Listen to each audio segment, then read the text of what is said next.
राधे राधे गुरुजी। हाँ। मेरा एक प्रश्न है, मैं बचपन से देखती आ रही हूँ, जो लोग नियम धर्म कर्म से मन से बहुत भक्ति करते हैं, उनके जीवन में बहुत कष्ट है। सबके जीवन में कष्ट है जो भी भक्ति करते हैं। मैं भी ठाकुर जी को मानती हूँ, उनके इर्द गिर्द ही मेरे विचार रहते हैं, लेकिन इतने नियम मैं नहीं पालन कर सकती। जो थोड़ा होता है वो मैं करती हूँ, लेकिन जो ज्यादा नियम पालन करते हैं इतना कष्ट में रहते हैं, फिर भी उनके साथ दर पर दर उल्टा होता ही जाता है। तो कहते हैं कि ये सब कर्मों का खेल है, उनके कर्म है, जैसे वो कभी कुछ पिछले जन्म में किया होगा, कभी इस जन्म में किया होगा, उनका फल है उनका दुख। लेकिन मेरे को ये समझ नहीं आता कि जब कर्म करके फल लेना है, कर्म करके फल लेना है, तो वो भक्ति का उसमें क्या योगदान है, वही मेरे को।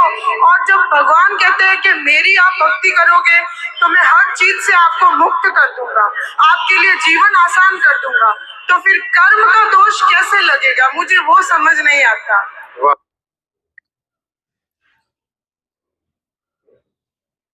तो इसका मैं यही जवाब दे सकता हूँ कि जो सुख दुख की जो आप बात की,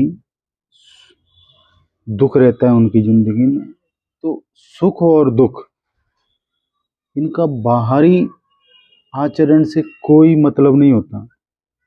जैसे सुख दुख मतलब बाहरी वस्तु नहीं होती, वो आपकी सिर्फ सोच रहती है। अगर आपने सोचा है कि मेरा एक लड़का है, अच्छा है, मुझे बहुत पसंद है, मुझे अच्छा लगता है, तो सुख है आपके पास। अगर आपने ये सोचा है कि वो बेकार है, बर्बाद है, तो इससे बड़ा दुख आपकी ज़िंदगी में कुछ नहीं। तो ये सिर्फ एक आपकी सोच है।